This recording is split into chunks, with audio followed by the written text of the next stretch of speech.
श्री अकाल, नमस्कार, आदाब दोस्तों। तुसीं सुन रहे रेडियो पंजाब ते मैं जसमीत हाजिर हाँ जी आप सब ਲਈ ਅੱਜ ਦਾ ਹੋਰ ਨਵਾਂ ਪ੍ਰੋਗਰਾਮ ਲੈ ਕੇ ਅਨੋਖੇ ਫੈਸਲੇ ਅਨੋਖੇ ਰੰਗ ਦਾ ਫੁੱਲ ਸਪੈਕਟਰਮ ਵਿੱਚੋਂ ਹੋਰ ਬਹੁਤ ਸਾਰੇ ਰੰਗ ਲੈ ਕੇ। ਦੋਸਤੋ ਤੁਸੀਂ ਸੁਣ ਰਹੇ ਰੇਡੀਓ ਪੰਜਾਬ ਦੇ ਆਸੇ ਅੱਜ ਇਸ ਪ੍ਰੋਗਰਾਮ ਦੇ ਵਿੱਚ ਮੈਂ ਇਸ ਪ੍ਰੋਗਰਾਮ ਨੂੰ 3 ਹਿੱਸਿਆਂ ਦੇ ਵਿੱਚ ਵੰਡਿਆ ਹੈ।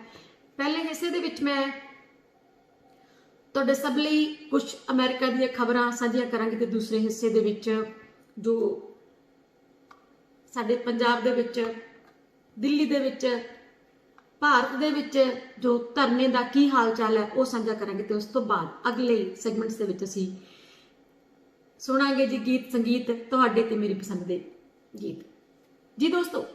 ਪਰ ਪਹਿਲੇ ਸੈਗਮੈਂਟ ਦੇ ਜਿਵੇਂ ਤੁਹਾਨੂੰ ਦੱਸਿਆ ਹੀ ਹੈ ਕਿ ਮੈਂ ਅੱਜ ਤੁਹਾਡੇ ਨਾਲ ਸਾਂਝਾ ਕਰਨੀ ਚਾਹੁੰਦੀ ਹਾਂ ਕੁਝ ਅਮਰੀਕਾ ਦੀਆਂ ਨਿਊਜ਼। ਤਾਂ ਪਹਿਲੀ ਜੋ ਨਿਊਜ਼ ਹੈ ਉਹ ਮੈਂ ਤੁਹਾਡੇ ਨਾਲ ਸਾਂਝੀ ਕਰਾਂਗੀ ਜੀ ਕਿ ਅਮਰੀਕਾ ਦਾ ਜੋ GDP ਹੈ ਨਾ 1946 ਤੋਂ ਬਾਅਦ ਇਸ ਵਕਤ 2020 ਦੇ ਵਿੱਚ ਸਭ ਤੋਂ ਵੱਡੀ ਗਿਰਾਵਟ ਆਈ ਹੈ। ਕਿਹਾ ਜਾਂਦਾ ਹੈ ਕਿ ਅਮਰੀਕੀ ਅਰਥ ਵਿਵਸਥਾ ਦੀ ਗਰੋਥ 2020 ਵਿੱਚ 0 ਤੋਂ 3.5% ਹੇਠਾਂ ਰਹੀ ਹੈ। ਇਹ ਜਾਣਕਾਰੀ ਅਮਰੀਕੀ ਵਪਾਰ ਮੰਤਰਾਲਾ ਵਜੋਂ ਜਾਰੀ ਅੰਕੜਿਆਂ ਤੋਂ ਮਿਲੀ ਹੈ। 1946 ਤੋਂ ਬਾਅਦ ਪਹਿਲੀ ਵਾਰੀ ਇਹ ਅਜਿਹਾ ਹੋਇਆ ਕਿ ਅਮਰੀਕੀ ਅਰਥ ਵਿਵਸਥਾ ਦਾ ਆਕਾਰ ਇੰਨਾ ਜ਼ਿਆਦਾ ਘਟਿਆ। ਵਿਸ਼ਵ ਯੁੱਧ ਖਤਮ ਹੋਣ ਤੋਂ ਬਾਅਦ ਉਸ ਸਾਲ 'ਚ ਅਮਰੀਕਾ ਦੀ ਜੋ DGP ਸੀ ਉਹ ਗਰੋਥ 0 ਤੋਂ 11.6 ਯਾਨੀ ਕਿ 11.6% ਹੇਠਾਂ ਰਹੀ ਸੀ। ਹੁਣ ਜੋ ਇਕਨੋਮਿਕ ਗਰੋਥ ਤੇ ਡਾਟਾ ਵੀਰਵਾਰ ਨੂੰ ਜਾਰੀ ਕੀਤੇ ਗਏ ਸੀ ਉਹਨਾਂ ਦੇ ਮੁਤਾਬਿਕ ਦਸੰਬਰ ਤਿਮਾਹੀ 'ਚ ਗਰੋਥ ਰੇਟ 4% ਰਿਹਾ ਸੀ। ਇੰਨਾ ਗਰੋਥ ਰੇਟ ਉਦੋਂ ਰਿਹਾ ਜਦੋਂ ਕਰੋਨਾ ਵਾਇਰਸ ਦਾ ਕਹਿਰ ਸਿਖਰ ਤੇ ਸੀ। ਸਤੰਬਰ ਕੁਆਟਰ 'ਚ ਅਮਰੀਕਾ ਦੇ ਜੋ ਅਰਥ ਵਿਵਸਥਾ ਦਾ ਆਕਾਰ ਸਾਲਾਨਾ ਆਧਾਰ ਤੇ 33.4 ਯਾਨੀ ਕਿ 33.4% ਘਟਿਆ ਸੀ। ਇਹ ਜਾਣਕਾਰੀ ਚੀਨੀ ਏਜੰਸੀ ਸ਼ਿਨਹੂਆ ਨੇ ਦਿੱਤੀ ਹੈ। ਤੇ ਦੂਸਰੀ ਹੁਣ ਖਬਰ ਸਾਂਝੀ ਕਰੀਏ ਅਸੀਂ ਇਸੇ ਬਾਰੇ ਵਿੱਚ ਹੋਰ ਜੋ ਅਮਰੀਕਾ ਦਾ ਜੋ ਵਪਾਰ ਮੰਤਰਾਲਾ ਹੈ ਉਹਦੇ ਮੁਤਾਬਕ ਕੀ ਹੈ। ਉਸ ਦੇ ਮੁਤਾਬਕ ਇਸ ਸਾਲ ਦੀ ਦੂਜੀ ਛਮਾਹੀ ਯਾਨੀ ਕਿ ਦੇਸ਼ ਦੀ ਅਰਥ ਵਿਵਸਥਾ ਥੋੜੀ ਬਹੁਤ ਰਿਕਵਰੀ ਹੋਈ ਹੈ। ਇਸ ਕਾਰਨ 2020 ਦੇ ਪੂਰੇ ਸਾਲ 'ਚ GDP ਗਰੋਥ ਰੇਟ -3.5% ਰਿਹਾ ਜੋ ਪਿਛਲੇ ਸਾਲ 2.2% ਰਿਹਾ ਸੀ। 2009 ਤੋਂ ਬਾਅਦ ਮਾਫ ਕਰਨਾ 2009 ਤੋਂ ਬਾਅਦ 2009 ਤੋਂ ਬਾਅਦ ਪਹਿਲੀ ਵਾਰ ਅਮਰੀਕੀ ਜੋ GDP ਦੀ ਗਰੋਥ ਹੈ ਉਹ ਨਕਾਰਾਤਮਕ ਰਹੀ ਹੈ। ਤਾਂ ਪਿਛਲੇ ਸਾਲ ਜੋ ਅਮਰੀਕੀ ਸੰਸਦ ਨੇ COVID-19 ਤੋਂ ਬਚਾਅ ਲਈ 900 ਅਰਬ ਡਾਲਰ ਦੀ ਪੈਕੇਜ ਨੂੰ ਮਨਜ਼ੂਰੀ ਦਿੱਤੀ ਸੀ। ਤਾਂ ਮਨਜ਼ੂਰੀ ਤੋਂ ਪਹਿਲਾਂ ਇਸ ਗੱਲ ਤੇ ਖੂਬ ਖਿੱਚੋਤਾਣ ਹੋਈ ਸੀ ਕਿ ਪੈਕੇਜ ਕਿੰਨਾ ਵੱਡਾ ਹੋਣਾ ਚਾਹੀਦਾ ਹੈ, ਇਸ ਦੇ ਘੇਰੇ ਨੂੰ ਕਿਵੇਂ ਲਿਆ ਜਾਣਾ ਚਾਹੀਦਾ ਹੈ। ਪਰ ਅਰਥ ਸ਼ਾਸਤਰੀਆਂ ਨੇ ਕੁਝ ਪਾਲਿਸੀ ਮੇਕਰ ਦਾ ਕਹਿਣਾ ਸੀ ਕਿ ਇੰਨਾ ਪੈਕੇਜ ਅਰਥ ਵਿਵਸਥਾ ਨੂੰ ਮਜ਼ਬੂਤ ਬਣਾਉਣ ਦੇ ਲਾਇਕ ਨਹੀਂ ਹੈ। ਦੂਸਰੀ ਜੋ ਮੈਂ ਤੁਹਾਡੇ ਨਾਲ ਖਬਰ ਸਾਂਝੀ ਕਰਨਾ ਚਾਹੁੰਦੀ ਹਾਂ ਕਿ ਤੁਸੀਂ ਦੇਖ ਰਹੇ ਹੋ ਕਿ ਅੱਜ ਕੱਲ ਜੋ ਕਰੋਨਾ ਦਾ ਤੀਸਰਾ ਸਟ੍ਰੇਨ ਹੈ ਉਸ ਦੀ ਵੀ ਆਲੇ ਦੁਆਲੇ ਬਹੁਤ ਚਰਚਾ ਹੈ। ਫਿਕਰਮੰਦ ਨੇ ਸਾਰੇ। ਫਿਰ ਫਲਾਈਟਾਂ ਦੇ ਉੱਪਰ ਪਾਬੰਦੀ ਲੱਗ ਗਈ ਹੈ। ਫਿਰ ਕਿਤੇ ਨਾ ਕਿਤੇ ਜਿਵੇਂ ਅਮਰੀਕਾ ਸਾਡੇ ਕੈਨੇਡਾ ਦੇ ਵਿੱਚ ਵੀ ਸਾਡੇ ਪ੍ਰਧਾਨ ਮੰਤਰੀ ਨੇ ਲੋਕਾਂ ਦੇ ਇੱਧਰ ਉੱਧਰ ਜਾਣ ਤੇ ਪਾਬੰਦੀਆਂ ਲਾਤੀਆਂ ਨੇ। ਈਵਨ ਪ੍ਰੋਵਿੰਸ ਟੂ ਪ੍ਰੋਵਿੰਸ ਵੀ ਪਾਬੰਦੀਆਂ ਲੱਗ ਗਈਆਂ। ਪਾਬੰਦੀਆਂ ਪੂਰੀ ਤਰ੍ਹਾਂ ਨਹੀਂ ਪਰ ਕੁਛ ਨਾ ਕੁਛ ਸ਼ਰਤਾਂ ਰੱਖੀਆਂ ਨੇ। ਜੇ ਤੁਸੀਂ ਬਾਹਰ ਜਾਣਾ ਚਾਹੁੰਦੇ ਹੋ, ਤੁਸੀਂ ਆਪਣੇ ਦੇਸ਼ ਜਾਣਾ ਚਾਹੁੰਦੇ ਹੋ, ਭਾਰਤ ਜਾਣਾ, ਤਾਂ ਉੱਥੇ ਵੀ ਕੁਝ ਸ਼ਰਤਾਂ ਰੱਖੀਆਂ ਨੇ। ਹੁਣ ਉੱਥੋਂ ਆਉਣ ਵਾਲੇ ਲੋਕਾਂ ਨੂੰ ਅਗਰ ਕੈਨੇਡਾ 'ਚ ਵੜਨਾ ਹੈ ਤਾਂ ਲਗਭਗ $2000 ਯਾਨੀ ਕਿ ਇਸ ਤੋਂ ਵੀ ਵੱਧ ਦਾ ਖਰਚਾ ਚੱਲਣਾ ਪੈ ਸਕਦਾ ਇੱਥੇ ਵੜਦੇ ਹੋਏ ਕੈਨੇਡਾ ਦੇ ਵਿੱਚ। ਹੈ ਨਾ ਬਹੁਤ ਵੱਡੀ ਗੱਲ। ਪਰ ਜੋ ਅਗਲੀ ਗੱਲ ਮੈਂ ਤੁਹਾਡੇ ਨਾਲ ਸਾਂਝੀ ਕਰਨਾ ਚਾਹ ਰਹੀ ਹਾਂ ਉਹ ਇਹੀ ਹੈ ਕਿ ਅਮਰੀਕਾ ਦੇ 28 ਰਾਜਾਂ 'ਚ ਫੈਲ ਚੁੱਕਿਆ ਹੈ UK ਵਾਲਾ ਕਰੋਨਾ। ਜੋ ਹੁਣ UK ਦੇ ਵਿੱਚ ਤੀਸਰਾ ਸਟ੍ਰੇਨ ਪੈਦਾ ਹੋਇਆ ਸੀ ਉਹ ਅਮਰੀਕਾ ਦੀ ਬਿਮਾਰੀ ਨਿਯੰਤਰਣ ਤੇ ਰੋਕਥਾਮ ਕੇਂਦਰ ਸੰਸਥਾ ਨੇ ਬੁੱਧਵਾਰ ਨੂੰ ਜਾਣਕਾਰੀ ਦਿੰਦਿਆਂ ਦੱਸਿਆ ਸੀ ਕਿ ਯੂਨਾਈਟਿਡ ਕਿੰਗਡਮ ਵਿੱਚ ਸਭ ਤੋਂ ਪਹਿਲਾਂ ਪਹਿਚਾਣਿਆ ਗਿਆ ਕਰੋਨਾ ਵਾਇਰਸ ਦਾ ਇੱਕ ਬਹੁਤ ਹੀ ਜਲਦੀ ਫੈਲਣ ਵਾਲਾ ਵੇਰੀਐਂਟ ਹੁਣ ਦੇਸ਼ ਦੇ 28 ਰਾਜਾਂ ਵਿੱਚ ਘੱਟੋ ਘੱਟ 315 ਲੋਕਾਂ ਨੂੰ ਆਪਣਾ ਸ਼ਿਕਾਰ ਬਣਾ ਚੁੱਕੇ। CDC ਡਾਟਾਬੇਸ ਦੇ ਅਨੁਸਾਰ ਫਲੋਰੀਡਾ ਅਤੇ ਕੈਲੀਫੋਰਨੀਆ ਵਿੱਚ ਇਸ ਵਾਇਰਸ ਨਾਲ ਪੀੜਤ ਮਰੀਜ਼ਾਂ ਦੇ ਲਗਭਗ 92 ਯਾਨੀ ਕਿ 92 ਮਾਮਲੇ ਸਾਹਮਣੇ ਆਏ ਹਨ, ਜਦਕਿ ਵਾਇਰਸ ਦਾ ਇਹ ਰੂਪ ਹੋਰਾਂ ਰਾਜਾਂ ਦੇ ਨਾਲ ਉੱਤਰੀ Carolina, Pennsylvania, Washington, Texas, Georgia ਅਤੇ ਲੁਈਸਿਆਨਾ ਵਿੱਚ ਵੀ ਪਾਇਆ ਗਿਆ ਹੈ। ਇਸ ਸੰਬੰਧ ਡਾਕਟਰ ਰੋਸ਼ੇਲ ਵਾਲੈਂਸਕੀ ਨੇ ਦੱਸਿਆ ਹੈ ਕਿ ਇਹ ਵਾਇਰਸ ਜੋ ਕਿ B.1.1.7 ਵੱਲੋਂ ਜਾਣਾ ਜਾਂਦਾ ਹੈ ਜ਼ਿਆਦਾ ਪਰਿਵਰਤਨਸ਼ੀਲ ਹੈ ਅਤੇ ਇਸ ਨਾਲ ਕੇਸਾਂ ਦੀ ਗਿਣਤੀ ਹੋਰ ਵੱਧ ਸਕਦੀ ਹੈ ਨਾ ਫਿਕਰਮੰਦੀ ਦੀ ਗੱਲ। ਇਸ ਤੋਂ ਇਲਾਵਾ ਅਗਲੀ ਜੋ ਖਬਰ ਮੈਂ ਤੁਹਾਡੇ ਨਾਲ ਸਾਂਝੀ ਕਰਨਾ ਚਾਹ ਰਹੀ ਹਾਂ ਜੀ, ਉਹ ਥੋੜੀ ਜੀ ਇਸ ਤੋਂ ਹਟ ਕੇ ਹੈ।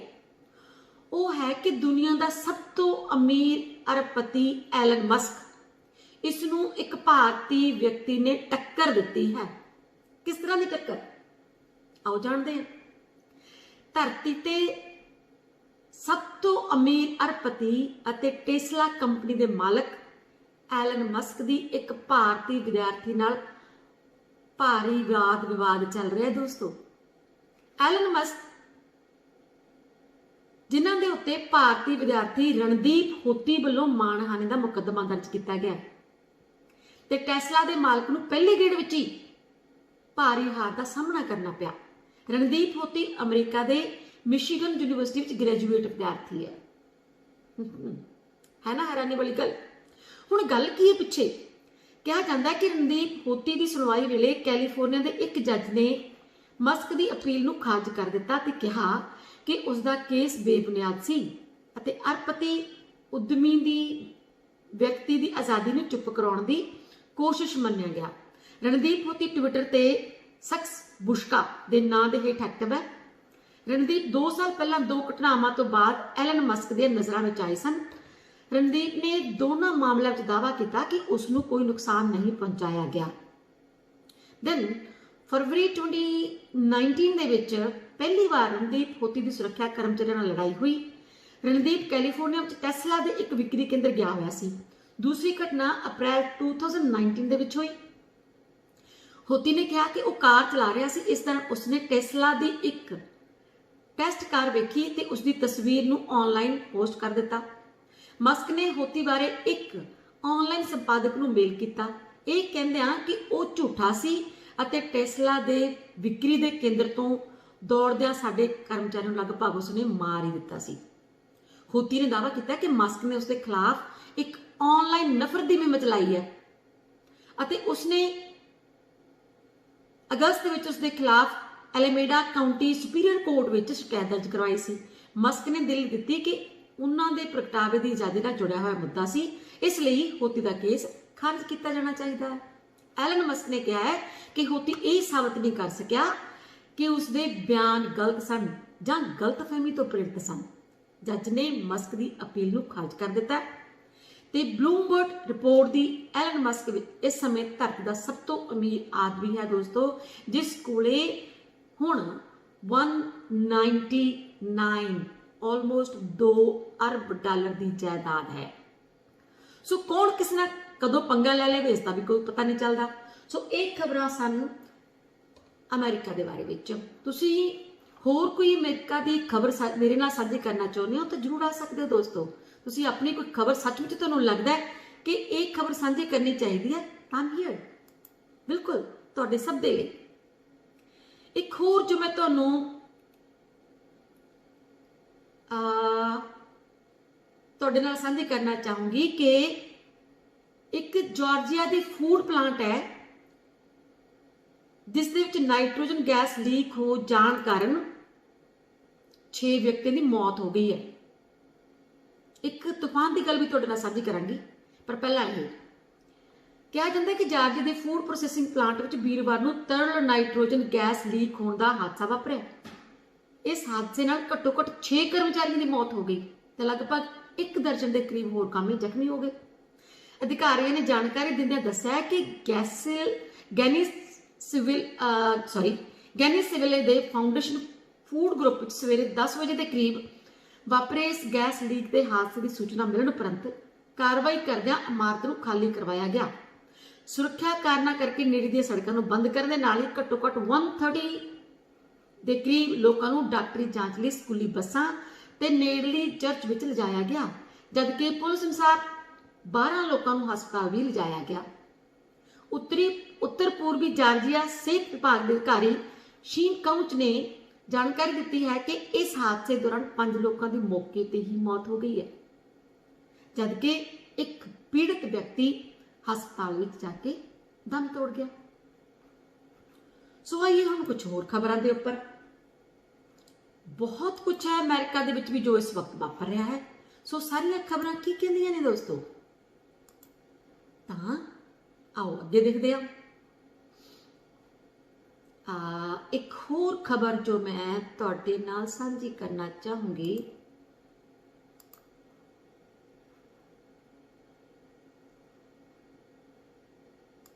ओके पर एक खुशी की खबर जिमें मैं कहा कि अमेरिका के जो 28 स्टेट्स ने राज ने उन्होंने विच नवा जिहड़ा करोना है वो फैल गया है। उत्थे ही सानू एक राहत मिली है फ्रिजनो दे विच। फ्रिजनो काउंटी च करोना के नवे मामलों में गिरावट आई है। उत्थे कहते हैं कि इस संबंधी सेहत विभाग अनुसार काउंटी के रोजाना के वधदे नवे करोना मामलों की औसत गिनती हुण पिछले 2 हफ्ते दौरान अद्धी रह गई है, जो कि करोना वायरस की स्थिति में सुधार का संकेत है। कैलीफोर्निया के पब्लिक हैल्थ विभाग ने वीरवार को फ्रिजनो काउंटी में करोना वायरस के 213 नवे पुष्टि किए मामलों की रिपोर्ट दर्ज की सी। पिछले 7 दिनों में हर रोज औसतन 470 नवे मामले दर्ज हो रहे सन।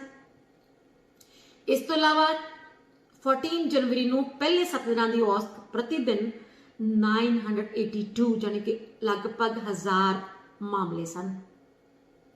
इस महीने फ्रिजनो काउंटी में तकरीबन 21,500 तो वध कोरोना मामले दर्ज हुए।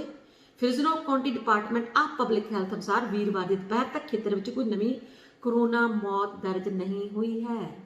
सो एक राहत की सांस तुहाडे सब दे लई। पर दोस्तों बहुत कुछ दुनिया के विच मामला वापर रहा है। तुसीं जानते हो कि इस वक्त पूरे वर्ल्ड के विच जिथे अलग अलग देशों तो मैं बहुत सारी वीडियोज देख रही थी कि दूसरे देशों के विचों भावें वो भारती जां पाकिस्तानी नहीं हैं जां पंजाबी नहीं हैं, लोग इस मामले नूं साडे भारत दे विच जो मामला चल रहा है, किसानी अंदोलन चल रहा है, उसनूं समझते हुए अपने तरीके दे नाल बहुत सारिया वीडियोज बना के भेज रहे हैं।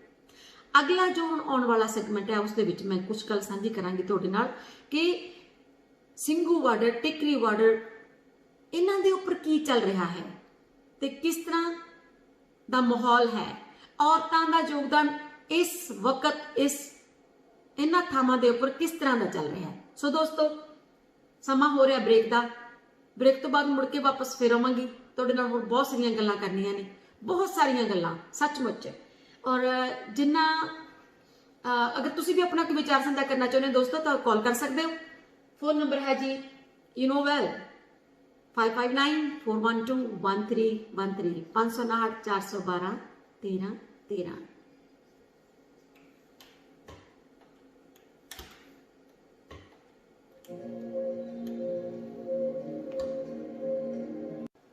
सो दोस्तों मेरे इस प्रोग्राम के स्पॉन्सर ने जी भैणों का बुटीक। भैणों का बुटीक स्थित है 107 नंबर यूनिट के 8334 128 स्ट्रीट के उत्ते सरी दे विच खालसा बिजनेस सेंटर के विच।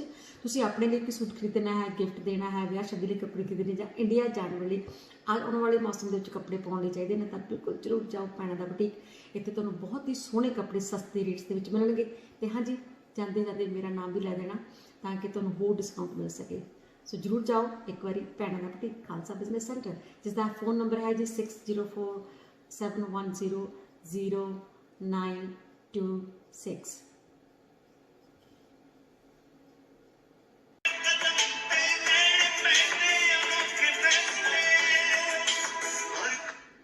जी दोस्तों फिर तो स्वागत करते हैं जी। दोस्तों अज ਜਿਵੇਂ ਮੈਂ ਤੁਹਾਨੂੰ ਦੱਸਿਆ ਹੈ ਕਿ ਮੈਂ ਸ਼ੁਰੂ ਤੋਂ ਹੀ ਅੱਜ ਪਹਿਲਾਂ ਤੁਹਾਡੇ ਨਾਲ ਕੁਝ ਅਮਰੀਕਾ ਦੀਆਂ ਖਬਰਾਂ ਸਾਂਝੀਆਂ ਕੀਤੀਆਂ ਤੇ ਅਗਲੇ ਜੋ ਹੁਣ ਨੈਕਸਟ ਸੈਗਮੈਂਟ ਆ ਉਹਦੇ ਵਿੱਚ ਮੈਂ ਚਾਹੁੰਦੀ ਹਾਂ ਕਿ ਤੁਹਾਡੇ ਨਾਲ ਕੁਝ ਭਾਰਤ ਦੀਆਂ ਗੱਲਾਂ ਵੀ ਜਾਣੀ ਕਿ ਕਿਸਾਨੀ ਸੰਘਰਸ਼ ਦੀਆਂ ਗੱਲਾਂ ਵੀ ਸਾਂਝੀਆਂ ਕੀਤੀਆਂ ਜਾਣ। ਹੁਣ ਜੋ ਇਹ ਮਾਮਲਾ ਉੱਥੇ ਵਰਤਿਆ ਹੈ ਉਹਦੇ ਬਾਰੇ ਵਿੱਚ ਅਸੀਂ ਭਲੀ ਭਾਂਤੀ ਜਾਣਦੇ ਹਾਂ ਕਿ ਬਹੁਤ ਕੁਝ ਅਜਿਹਾ ਹੋਇਆ ਜਿਸ ਦਾ ਅਸੀਂ ਕਿਆਸ ਵੀ ਨਹੀਂ ਸੀ ਕੀਤਾ। ਸ਼ੁਰੂ ਤੋਂ ਹੀ ਜੋ ਕਿ ਇਸ ਅੰਦੋਲਨ ਦੀ ਬਹੁਤ ਹੀ ਵੱਡੀ ਖੂਬਸੂਰਤੀ ਰਿਹਾ ਕਿ ਇਹ ਸ਼ਾਂਤਮਈ ਅੰਦੋਲਨ ਰਿਹਾ, ਕੋਈ ਕਿਸੇ ਤੇ ਬਲੇਮਬਾਜ਼ੀ ਨਹੀਂ ਸੀ ਚੱਲ ਰਹੀ ਜਦੋਂ ਤੱਕ। ਹਾਂ ਸੋ ਜਿਹੜਾ ਇੱਕ ਸਿੰਗਰ ਜੋ ਜਿਹਨਾਂ ਦਾ ਤੁਸੀਂ ਨਾਮ ਜਾਣਦੇ ਹੋ, ਸੌਰੀ ਸਿੰਗਰ ਹੈ ਜਾਂ ਐਕਟਰ ਹੈ ਉਹ ਸਿੱਧੂ, ਤਾਂ ਉਹਨਾਂ ਦਾ ਨਾਮ ਬਾਰ-ਬਾਰ ਇਸ ਤਰੀਕੇ ਨਾਲ ਕਈ ਵਾਰੀ ਬਹੁਤ ਸਾਰੇ ਜਥੇਬੰਦੀਆਂ ਵੱਲੋਂ ਬਹੁਤ ਸਾਰੇ ਲੋਕਾਂ ਵੱਲੋਂ ਉਹਦੇ ਨਾਮ ਦੇ ਪਿੱਛੇ ਇੱਕ ਕਿੰਤੂ ਪਰੰਤੂ ਲੱਗਿਆ ਹੋਇਆ ਸੀ। ਪਰ ਇਹ ਸਭ ਕੁਝ ਹੋ ਚੁੱਕਿਆ, ਵਾਪਰ ਚੁੱਕਿਆ। ਸਾਨੂੰ ਪਤਾ ਹੈ ਕਿ ਉਹ ਜੋ ਘਟਨਾ ਵਾਪਰੀ ਲਾਲ ਕਿਲੇ ਦੇ ਉੱਪਰ ਕੇਸਰੀ ਝੰਡਾ ਚਲਾਉਣ ਦੇ ਨਾਲ ਜੋ ਵੀ ਵਾਪਰਿਆ, ਭਾਵੇਂ ਕੇਸਰੀ ਝੰਡਾ ਇੱਕ ਖਾਲਿਸਤਾਨੀ ਝੰਡਾ ਨਹੀਂ ਹੈ, ਬਹੁਤ ਸਾਰੇ ਲੋਕਾਂ ਨੇ ਉਹਦੇ ਬਾਰੇ ਵਿੱਚ ਬਹੁਤ ਗੱਲਾਂ ਕੀਤੀਆਂ ਨੇ ਆਲੇ ਦੁਆਲੇ। ਜਿੰਨਾ ਵੀ ਤੁਸੀਂ ਦੇਖਦੇ ਹੋ ਕਿ ਪੱਤਰਕਾਰ ਨੇ, ਬਹੁਤ ਸਾਰੇ ਮੀਡੀਆ ਦੇ ਵਿੱਚ ਵੀ, ਸੋਸ਼ਲ ਮੀਡੀਆ ਦੇ ਵਿੱਚ ਬਹੁਤ ਸਾਰੇ ਲੋਕਾਂ ਨੇ ਇਸ ਚੀਜ਼ ਨੂੰ ਕੋਈ ਐਡੀ ਮੰਦਭਾਗੀ ਘਟਨਾ ਨਹੀਂ ਕਿਹਾ ਹੈ ਜਿੰਨੀ ਸਰਕਾਰ ਨੇ ਇਸ ਦੀ ਆੜ ਦੇ ਵਿੱਚ ਸਾਡੇ ਕਿਸਾਨਾਂ ਦੇ ਉੱਪਰ ਤਸ਼ੱਦਦ ਕੀਤਾ ਹੈ। ਸੋ ਦੋਸਤੋ, ਹੁਣ ਜੋ ਕੁਛ ਕੁ ਤੁਹਾਨੂੰ ਪਤਾ ਹੈ ਕਿ ਜਥੇਬੰਦੀਆਂ ਵੀ ਅਲੱਗ ਹੋ ਚੁੱਕੀਆਂ ਨੇ ਇਸ ਸੰਦਰਭ ਦੇ ਵਿੱਚ, ਤੇ ਕੁਛ ਕੁ ਜਿਹੜੇ ਯੰਗ ਜਨਰੇਸ਼ਨ ਹੈ ਨਾ, ਜਿਹੜੇ ਗਰਮ ਖਿਆਲੀ ਸਾਡੇ ਜਵਾਨ ਮੁੰਡੇ ਨੇ, ਤਾਂ ਉਹ ਵੀ ਰਾਜੇਵਾਲ ਹੋਰਾਂ ਦੇ ਉੱਪਰ ਵੀ ਕਈ ਸਵਾਲ ਚੁੱਕ ਰਹੇ ਨੇ, ਜਾਂ ਫਿਰ ਉਹਨਾਂ ਨੂੰ ਇੱਕ ਤਰੀਕੇ ਨਾਲ ਉਹਨਾਂ ਦੀ ਅਗਵਾਈ ਦੇ ਵਿੱਚ ਚੱਲਣ ਤੋਂ ਕਿਤੇ ਨਾ ਕਿਤੇ ਇਨਕਾਰ ਕਰ ਰਹੇ ਨੇ ਲੋਕ। ਪਰ ਇਹ ਗੱਲਾਂ ਜੋ ਨੇ ਮੇਰੇ ਖਿਆਲ ਦੇ ਵਿੱਚ ਅੰਦਰੂਨੀ ਨੇ, ਇਹਨਾਂ ਨੂੰ ਇੰਨੀ ਸਾਨੂੰ ਤੁਲ ਨਹੀਂ ਦੇਣੀ ਚਾਹੀਦੀ। ਹੌਲੀ ਹੌਲੀ ਮੈਨੂੰ ਲੱਗਦਾ ਕਿ ਜਿਹੜੇ ਇਹ ਜਵਾਨ ਮੁੰਡੇ ਨੇ ਕਿਤੇ ਨਾ ਕਿਤੇ ਸਮਝ ਕੇ ਸੰਭਲ ਕੇ, ਇੱਕ ਵਾਰ ਤਾਂ ਇਹਨਾਂ ਨੇ ਆਪਣੀ ਦਿਖਾਉਣੀ ਹੈ ਕਿ ਅਸੀਂ ਵੀ ਜਵਾਨ ਆ, ਅਸੀਂ ਕਿਸੇ ਦੇ ਥੱਲੇ ਲੱਗ ਕੇ ਨਹੀਂ ਚੱਲਦੇ। ਪਰ ਇਸ ਘਟਨਾ ਨੇ ਉਹਨਾਂ ਦੇ ਮਨਾਂ ਦੇ ਉੱਪਰ ਜ਼ਰੂਰ ਅਸਰ ਪਾਇਆ ਹੈ ਤੇ ਉਹ ਮੁੜ ਕੇ ਕੁਝ ਜਿਹੜੇ ਸੰਵੇਦਨਸ਼ੀਲ ਜਿਹੜੇ ਮੁੰਡੇ ਨੇ, ਜਿਹੜੇ ਇਸ ਚੀਜ਼ ਨੂੰ ਬਹੁਤ ਚੰਗੇ ਤਰੀਕੇ ਨਾਲ ਜਾਣਦੇ ਨੇ ਕਿ ਜੋ ਇਹ ਹੋਇਆ ਉਹਦਾ ਕੋਈ ਫਾਇਦਾ ਨਹੀਂ ਹੋਇਆ ਬਲਕਿ ਨੁਕਸਾਨ ਹੀ ਹੋਇਆ। ਨੁਕਸਾਨ ਹੋਣ ਦੇ ਬਾਵਜੂਦ ਜੋ ਅੰਦੋਲਨ ਹੈ ਉਹ ਬੇਸ਼ੱਕ ਆਪਣੇ ਦੁਬਾਰਾ ਤੋਂ ਫਿਰ ਪੂਰੇ ਰੌਂ ਦੇ ਵਿੱਚ ਹੈ, ਪਰ ਜੋ ਨੁਕਸਾਨ ਹੋਇਆ, ਜਿਸ ਨੂੰ ਆੜ ਬਣਾ ਕੇ ਸਰਕਾਰ ਨੇ ਕਿਸਾਨਾਂ ਦੇ ਉੱਪਰ ਤਸ਼ੱਦਦ ਕੀਤਾ, ਉਸ ਤੋਂ ਵੀ ਅਸੀਂ ਮੁਨਕਰ ਨਹੀਂ ਹੋ ਸਕਦੇ।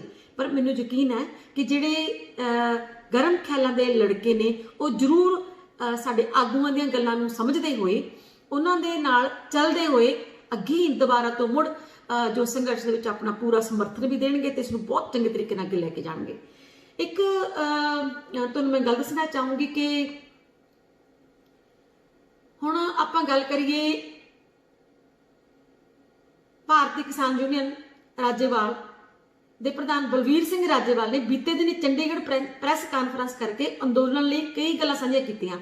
ਉਹਨਾਂ ਨੇ ਕਿਹਾ ਕਿ ਬਲਵੀਰ ਸਿੰਘ ਰਾਜੇਵਾਲ ਨੇ ਕਿਹਾ ਕਿ ਸਿੰਘੂ ਬਾਰਡਰ ਤੇ ਹਰਿਆਣਾ ਵਾਲੇ ਪਾਸੇ ਇੰਟਰਨੈਟ ਬੰਦ ਹੈ, ਬਿਜਲੀ ਪਾਣੀ ਸਭ ਬੰਦ ਕਰ ਦਿੱਤਾ ਹੈ, ਤੇ ਉਹ ਸਾਨੂੰ ਪਤਾ ਕਿ ਇਹ ਜਿਹੜਾ ਬਿਜਲੀ ਪਾਣੀ ਬੰਦ ਕੀਤਾ ਇਹ ਤਸ਼ੱਦਦ ਕਿਸ ਚੀਜ਼ ਦਾ ਨਤੀਜਾ ਹੋਇਆ, ਉਸੇ ਦਾ ਹੀ ਜੋ ਸਾਡੇ ਜਵਾਨ ਮੁੰਡਿਆਂ ਨੇ ਇੱਕ ਵਾਰ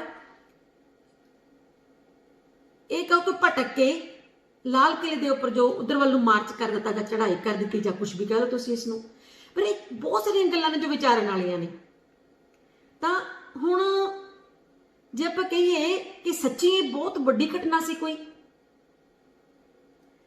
ਪੰਜਾਬ ਲਈ ਲਾਲ ਕਿਲੇ ਦੀ ਕੀ ਅਹਿਮੀਅਤ ਹੈ, ਜੇ ਆਪਾਂ ਇਹਦੇ ਬਾਰੇ ਵਿੱਚ ਕੁਝ ਗੱਲਾਂ ਕਰੀਏ ਨਾ, ਤਾਂ ਰਿਆੜ ਮੁਤਾਬਕ ਰਿਆੜ ਇੱਕ ਸਾਡੇ ਪੰਜਾਬ ਦੇ ਇੱਕ ਬਹੁਤ ਹੀ ਵਿਦਵਾਨ ਬੰਦੇ ਨੇ, ਉਹਨਾਂ ਨੇ ਕਿਹਾ ਕਿ ਪੰਜਾਬ ਦੇ ਇਤਿਹਾਸ ਵਿੱਚ ਲਾਲ ਕਿਲੇ ਦੀ ਮਹੱਤਤਾ ਇਸ ਗੱਲੋਂ ਅਹਿਮ ਹੋ ਜਾਂਦੀ ਹੈ ਕਿਉਂਕਿ ਸਾਲ 1783 ਵਿੱਚ ਮੁਗਲ ਸ਼ਾਸਕ ਸ਼ਾਹ ਆਲਮ ਦੇ ਸ਼ਾਸਨ ਦੌਰਾਨ ਇੱਕ ਸਿੱਖ ਮਿਸਲ ਦੇ ਸਰਦਾਰ ਬਘੇਲ ਸਿੰਘ ਹੋਰ ਮਿਸਲਾਂ ਦੇ ਸਰਦਾਰ ਸਾਥੀਆਂ ਸਮੇਤ ਲਾਲ ਕਿਲੇ ਵਿੱਚ ਦਾਖਲ ਹੋ ਗਏ ਸੀ।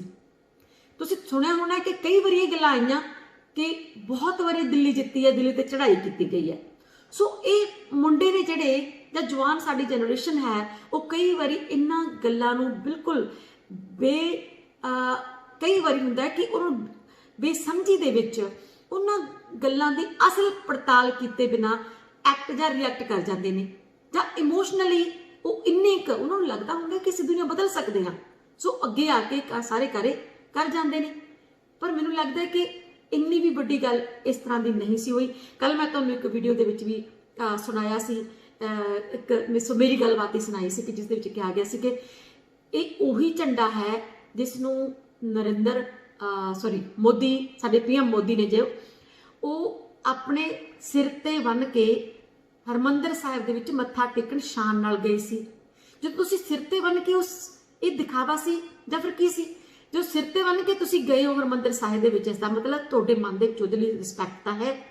ਉਹ ਰਿਸਪੈਕਟ ਉਸ ਵਕਤ ਕਿੱਥੇ ਚਲੀ ਜਾਂਦੀ ਹੈ? ਪਰ ਸਿਰਫ ਗੱਲ ਇੱਥੇ ਹੈ ਕਿ ਗੱਲ ਝੰਡੇ ਦੀ ਨਹੀਂ ਹੈ, ਗੱਲ ਹੈ ਕਿ ਇਸ ਮੌਕੇ ਦੇ ਵਿੱਚ ਜਦੋਂ ਕਿਸਾਨ ਸੰਘਰਸ਼ ਕਰ ਰਹੇ ਸੀ ਉਹਨਾਂ ਨੂੰ ਇਹ ਮੌਕਾ ਚਾਹੀਦਾ ਸੀ ਕਿ ਕਿਸੇ ਨਾ ਕਿਸੇ ਤਰੀਕੇ ਦੇ ਨਾਲ ਜਿਹੜੇ ਇਲਜ਼ਾਮ ਲਾ ਰਹੇ ਸੀ ਖਾਲਿਸਤਾਨੀ ਹੋਣ ਦੀ ਸਰਕਾਰ ਜਾਂ ਆਲਾ ਦੁਆਲਾ ਜਾਂ ਮੀਡੀਆ, ਉਸ ਨੂੰ ਪੁਖਤਾ ਕੀਤਾ ਜਾਵੇ। ਤਾਂ ਪੁਖਤਾ ਲਈ ਕੀ ਚਾਹੀਦਾ ਸੀ ਕਿ ਕੁਝ ਬੱਚਿਆਂ ਨੂੰ, ਕੁਝ ਨੌਜਵਾਨਾਂ ਨੂੰ ਗੰਢ ਲਿਆ ਜਾਵੇ, ਤੁੱਪ ਲਿਆ ਜਾਵੇ ਤੇ ਉਹ ਕਿਲੇ ਤੇ ਚੜਾਈ ਕਰਕੇ ਆਪਣੀ ਜੋ ਝੰਡਾ ਹੈ ਉਹ ਲਹਿਰਾ ਦੇਣ। ਪਰ ਜੇ ਦੇਖੀਏ ਤਾਂ ਉਸ ਦੌਰਾਨ ਅਜਿਹਾ ਕੁਝ ਵੀ ਨਹੀਂ ਵਾਪਰਿਆ। ਜੋ ਝੰਡਾ ਸੀ ਉਹ ਉੱਪਰ ਸੀ। ਜੋ ਖਾਲਿਸਤਾਨੀ ਨਾਕਾਮ ਹੈ, ਜੋ ਸਾਡਾ ਕੇਸਰੀ ਝੰਡਾ ਚਲਾਇਆ ਉਹ ਅਲੱਗ ਹੋਰ ਮੀਨਾਰ ਦੇ ਉੱਪਰ ਚਲਾਇਆ ਗਿਆ ਤੇ ਉਹਦੇ ਨਾਲ ਹੀ ਕਿਸਾਨੀ ਝੰਡਾ ਵੀ ਚਲਾਇਆ ਗਿਆ। ਪਰ ਇਹ ਗੱਲਾਂ ਨੇ ਜਿਹੜੀਆਂ ਸਾਰੀਆਂ ਅੱਜ ਦੇ ਸਮੇਂ ਦੇ ਵਿੱਚ ਬੇਸ਼ੱਕ ਬਹੁਤੀਆਂ ਮਾਇਨੇ ਨਹੀਂ ਰੱਖਦੀਆਂ, ਪਰ ਸਰਕਾਰ ਨੇ ਤਾਂ ਇਸ ਨੂੰ ਆਪਣੇ ਤਰੀਕੇ ਨਾਲ ਵਰਤ ਲਿਆ ਨਾ। ਸੋ ਅਸੀਂ ਇਹਨਾਂ ਰਿਜ਼ਲਟਸ ਤੋਂ, ਇਹਨਾਂ ਨਤੀਜਿਆਂ ਤੋਂ ਵੀ ਅਣਜਾਣ ਹੋ ਕੇ ਅੱਗੇ ਨਹੀਂ ਚੱਲ ਸਕਦੇ। ਸੋ ਅੱਗੇ ਕੀ ਚਾਹੀਦਾ, ਆਉਣ ਵਾਲੇ ਸਮੇਂ ਦੇ ਵਿੱਚ ਕੀ ਚਾਹੀਦਾ? ਕਿ ਸਾਨੂੰ ਜਿਹੜੇ ਇਹ ਸਾਡੇ ਆਗੂ ਨੇ, ਇਹ ਸਾਨੂੰ ਅੱਗੇ ਲੈ ਕੇ ਜਾਣ ਦੇ ਵਿੱਚ ਪੂਰੇ ਸਮਰੱਥ ਨੇ? ਬਿਲਕੁਲ। ਗੱਲ ਤਾਂ ਇਹ ਹੈ ਕਿ ਜਿਹੜੇ ਸਾਡੇ ਆਗੂ ਨੇ ਉਹਨਾਂ ਦੇ ਵਿੱਚ ਬਹੁਤ ਸਮਝਦਾਰੀ ਹੈ। ਸਿਰਫ ਗੱਲ ਕਿੱਥੇ ਰਹਿ ਗਈ, ਕਿੱਥੇ ਸਾਡੇ ਤੋਂ ਕਮੀ ਰਹਿ ਗਈ?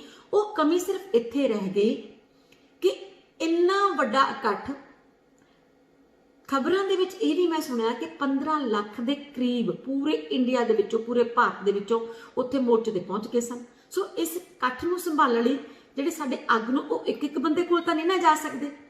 ਅੱਗੇ ਜੋ ਡਿਊਟੀਆਂ ਲਗਾਈਆਂ ਗਈਆਂ ਸੀ, ਸ਼ਾਇਦ ਕਿਤੇ ਇੰਨੇ ਇਕੱਠ ਲਈ ਉਹ ਡਿਊਟੀਆਂ ਵੀ ਘੱਟ ਰਹਿ ਗਈਆਂ। ਉਹ ਜਿਹੜੇ ਵੋਲੰਟੀਅਰ ਕੰਮ ਕਰ ਰਹੇ ਸੀ ਮੁੰਡੇ, ਉਹ ਵੀ ਘੱਟ ਰਹਿ ਗਏ। ਸੋ ਕੁਝ ਕੁ ਲੋਕ ਜਿਹੜੇ ਉੱਥੋਂ ਸਿਰਫ ਇਹ ਗੱਲ ਸੁਣ ਕੇ ਆਏ ਸੀ ਕਿ ਜੋ ਅਸੀਂ ਦਿਖਾਵਾ ਕਰਨਾ ਹੈ ਦਿੱਲੀ ਦੇ ਅੰਦਰ ਕਰਨਾ ਹੈ, ਤਾਂ ਉਹ ਜਿਹੜੀ ਗੱਲ ਸੀ ਉਹਨਾਂ ਦੇ ਮਨਾਂ ਦੇ ਵਿੱਚ ਪੂਰੀ ਤਰ੍ਹਾਂ ਘਰ ਕੀਤੀ ਹੋਈ ਸੀ ਕਿ ਅਸੀਂ ਦਿਖਾਵਾ ਕਰਨਾ ਹੈ ਕਿਸਾਨੀ ਜਲਾਅ ਦਾ, ਸਾਡੀ ਤਾਕਤ ਦਾ। ਸੋ ਇਸ ਲਈ ਕੀ ਕੀਤਾ ਉਹਨਾਂ ਨੇ? ਉਹੀ ਆਪਣੇ ਮਨ ਦੇ ਅੰਦਰ ਇੱਕ ਰਸਤਾ ਲੈ ਕੇ ਚੱਲੇ ਹੋਏ ਸੀ। ਸੋ ਉਸ ਰਸਤੇ ਤੋਂ ਇੱਧਰ ਉੱਧਰ ਹਿੱਲਣ ਦੀ ਉਹਨਾਂ ਦੀ ਕੋਈ ਤਮੰਨਾ ਨਹੀਂ ਸੀ। ਸੋ ਇਸ ਕਰਕੇ ਸਾਡੇ ਕੁਝ ਕੁ ਮੁੰਡਿਆਂ ਤੋਂ ਗਲਤੀਆਂ ਹੋ ਗਈਆਂ। ਗਲਤੀ ਕਿਸਾਨ ਜਿਹੜੇ ਪ੍ਰਧਾਨ ਨੇ ਸਾਡੇ, ਉਹਨਾਂ ਤੋਂ ਨਹੀਂ ਰਹੀਆਂ। ਉਹਨਾਂ ਤੋਂ ਸਿਰਫ ਕੀ ਹੋਇਆ ਕਿ ਇੰਨੇ ਵੱਡੇ ਇਕੱਠ ਨੂੰ ਸੰਭਾਲਣ ਲਈ ਸ਼ਾਇਦ ਕਿਸੇ ਕੋਈ ਫੋਰਸ ਨਹੀਂ ਸੀ, ਕੋਈ ਪੁਲਿਸ ਨਹੀਂ ਸੀ, ਜਿਸ ਦੇ ਵਿੱਚ ਜ਼ਰੂਰ ਚਾਹੀਦਾ ਹੁੰਦਾ ਹੈ ਕਿ ਜਿਹੜੀਆਂ ਰਾਜ ਸਰਕਾਰਾਂ ਨੇ ਜਾਂ ਫਿਰ ਉਸ ਮੌਕੇ ਦੀ ਸਰਕਾਰ ਹੈ ਉਹ ਉਹਨਾਂ ਦੀ ਸਹਾਇਤਾ ਕਰਦੀ। ਦੂਸਰੀ ਗੱਲ, ਉਹ ਸਿਰਫ ਇਸੇ ਕਰਕੇ ਹੀ ਕਿਤੇ ਨਾ ਕਿਤੇ ਕਮੀ ਰਹਿ ਗਈ ਕਿ ਪੂਰੇ ਦੇ ਪੂਰੇ ਇਕੱਠ ਨੂੰ ਉਹ ਆਪਣੇ ਵਿਸ਼ਵਾਸ ਦੇ ਵਿੱਚ ਨਹੀਂ ਲੈ ਸਕੇ ਆਪਣਾ ਰੋਸ ਮਾਰਚ ਕਰਨ ਵੇਲੇ। ਪਰ ਹੁਣ ਇਸ ਵਕਤ ਕੀ ਚੱਲ ਰਿਹਾ ਹੈ ਇਹ ਵੀ ਬਹੁਤ ਜ਼ਰੂਰੀ ਹੈ। ਸੋ ਦੋਸਤੋ, ਕਾਲਸ ਬਹੁਤ ਆ ਰਹੀਆਂ ਨੇ ਮੈਨੂੰ, ਮੈਂ ਸਾਰੀਆਂ ਕਾਲਸ ਵੀ ਲੈਣਾ ਚਾਹੂੰਗੀ, ਪਰ ਨਾਲ ਹੀ ਤੁਹਾਡੇ ਲਈ ਕੁਝ ਗੀਤ ਮੈਂ ਨਾਲ ਲਗਾਈ ਜਾਊਂਗੀ। ਤੁਸੀਂ ਜਾਣਦੇ ਹੋ ਕਿ ਇਹ ਜਿਹੜੀ ਹੁਣ ਕਈ ਵਾਰ ਦਿੱਲੀ ਫਤਿਹ ਕਰਨ ਵਾਲੀ ਗੱਲ ਕਿੰਨੀ ਕੁ ਸਹੀ ਹੈ, ਇਹਦੇ ਬਾਰੇ ਵੀ ਗੱਲ ਕਰਨੀ ਬਣਦੀ ਹੈ। ਅਕਸਰ ਸੁਣਨ ਨੂੰ ਮਿਲਦਾ ਹੈ ਕਿ ਪੰਜਾਬ ਨੇ ਕਈ ਵਾਰ ਦਿੱਲੀ ਫਤਿਹ ਕੀਤੀ ਹੈ। ਕਿਵੇਂ? ਇਸ ਸਵਾਲ ਦੇ ਜਵਾਬ ਵਿੱਚ ਪ੍ਰੋਫੈਸਰ ਸ਼ਰਮਾ ਕਹਿੰਦੇ ਨੇ ਕਿ ਸੰਕੇਤਕ ਤੌਰ ਤੇ ਅਸੀਂ ਕਹਿ ਸਕਦੇ ਹਾਂ ਕਿ ਕਈ ਵਾਰ ਦਿੱਲੀ ਦਾ ਕਿਲਾ ਫਤਿਹ ਕੀਤਾ ਹੈ, ਕਿਉਂਕਿ ਸ਼ਹੀਦੀਆਂ ਦੇਣਾ ਅਤੇ ਲੋਕਾਂ ਦੇ ਦਿਲ ਜਿੱਤਣ ਦੀ ਵੱਡੀ ਜਿੱਤ ਹੁੰਦੀ ਹੈ। ਜੇ ਅਸੀਂ ਜਿੱਤ ਦੀ ਦਿੱਲੀ ਦੇ ਤਾਜ ਦੀ ਗੱਲ ਕਰੀਏ ਤਾਂ ਜਦੋਂ ਤੱਕ ਮੁਗਲ ਤਾਕਤਵਰ ਰਹੇ ਹਨ ਉਦੋਂ ਤੱਕ ਲਾਲ ਕਿਲਾ ਉਹਨਾਂ ਦੇ ਅਧੀਨ ਹੀ ਰਿਹਾ। ਮਰਾਠੇ ਤੇ ਪੰਜਾਬੀਆਂ ਨੇ ਮੁਗਲਾਂ ਨੂੰ ਕਾਫੀ ਕਮਜ਼ੋਰ ਕਰ ਦਿੱਤਾ ਸੀ ਤੇ ਜਦੋਂ ਬ੍ਰਿਟਿਸ਼ ਰਾਜ ਆਇਆ ਤਾਂ ਮੁਗਲਾਂ ਦੀ ਤਾਕਤ ਲਗਭਗ ਖਤਮ ਹੋ ਗਈ ਸੀ, ਪਰ ਕਿਲਾ ਉਹਨਾਂ ਦੇ ਅਧੀਨ ਹੀ ਰਿਹਾ। ਫਿਰ 1857 ਦੇ ਵਿਦਰੋਹ ਤੋਂ ਬਾਅਦ ਅੰਗਰੇਜ਼ਾਂ ਨੇ ਮੁਗਲਾਂ ਨੂੰ ਖਤਮ ਕਰ ਦਿੱਤਾ ਤੇ ਲਾਲ ਕਿਲਾ ਅੰਗਰੇਜ਼ੀ ਹਕੂਮਤ ਅਧੀਨ ਸੀ। ਜਦੋਂ ਭਾਰਤ ਆਜ਼ਾਦ ਹੋਇਆ ਤਾਂ ਲਾਲ ਕਿਲੇ ਤੋਂ ਤਿਰੰਗਾ ਫਹਿਰਾ ਕੇ ਤਾਕਤ ਵਿਦੇਸ਼ੀ ਹੱਥਾਂ ਤੋਂ ਵਾਪਸ ਲੈਣ ਦਾ ਸੰਦੇਸ਼ ਦਿੱਤਾ ਗਿਆ। ਪ੍ਰੋਫੈਸਰ ਸ਼ਰਮਾ ਅੱਗੇ ਕਹਿੰਦੇ ਨੇ ਕਿ ਲਾਲ ਕਿਲਾ ਭਾਰਤ ਵਿੱਚ ਮੁਗਲ ਸਲਤਨਤ ਦਾ ਸਭ ਤੋਂ ਤਾਕਤਵਰ ਪ੍ਰਤੀਕ ਹੈ। 18ਵੀਂ ਸਦੀ ਵਿੱਚ ਲਾਲ ਕਿਲਾ ਮੁਗਲਾਂ ਦੀ ਨੁਮਾਇੰਦਗੀ ਕਰਦਾ ਸੀ। ਉਸ ਵੇਲੇ ਮੁਗਲਾਂ ਨੇ ਸਿੱਖਾਂ ਅਤੇ ਗੁਰੂ ਗੋਬਿੰਦ ਸਿੰਘ ਜੀ ਦੇ ਪਰਿਵਾਰ ਨਾਲ ਬੁਰਾ ਕੀਤਾ ਸੀ। ਉਸ ਵੇਲੇ ਜਦੋਂ ਲਾਲ ਕਿਲਾ ਫਤਿਹ ਕਰਨ ਦੀ ਗੱਲ ਸੀ ਤਾਂ ਉਸ ਦਾ ਮਤਲਬ ਮੁਗਲਾਂ ਤੇ ਫਤਿਹ ਸੀ। ਰਾਜਤੰਤਰ ਵਿੱਚ ਕਿਸੇ ਦੇ ਕਿਲੇ ਜਾਂ ਤੰਤਰ ਦੇ ਕਿਸੇ ਹੋਰ ਚਿੰਨ੍ਹ ਨੂੰ ਤੋੜਨ ਦਾ ਮਤਲਬ ਹੈ ਰਾਜਤੰਤਰ ਨੂੰ ਯਾਨੀ ਕਿ ਸ਼ਾਸਕ ਨੂੰ ਚੁਣੌਤੀ ਦੇਣਾ। 18ਵੀਂ ਸਦੀ ਵਿੱਚ ਕਿਸੇ ਵੱਲੋਂ ਵੀ ਕਿਸ ਕਿਲੇ ਤੇ ਕਬਜ਼ਾ ਕਰਨ ਦਾ ਮਤਲਬ ਸੀ ਮੁਗਲਾਂ ਨੂੰ ਢਾਉਣਾ। ਸੋ ਅੱਜ ਦੇ ਸਮੇਂ ਵਿੱਚ ਲਾਲ ਕਿਲਾ ਭਾਰਤ ਦੀ ਨੁਮਾਇੰਦਗੀ ਕਰਦਾ ਹੈ। ਆਜ਼ਾਦੀ ਤੋਂ ਬਾਅਦ ਇੱਥੇ ਭਾਰਤ ਦਾ ਤਿਰੰਗਾ ਲਹਿਰਾਉਂਦਾ ਹੈ। ਹੁਣ ਲਾਲ ਕਿਲੇ ਦਾ ਮਤਲਬ ਹੈ ਅਸੀਂ ਖੁਦ ਹੀ ਹਾਂ, ਅਸੀਂ, ਤੁਸੀਂ, ਮੈਂ, ਸਭ। ਅੱਜ ਦੇ ਸੰਦਰਭ ਵਿੱਚ ਲਾਲ ਕਿਲਾ ਫਤਿਹ ਕਰਨਾ ਜਾਂ ਇੱਥੇ ਧਾਵਾ ਬੋਲਣ ਦਾ ਮਤਲਬ ਕਿਸੇ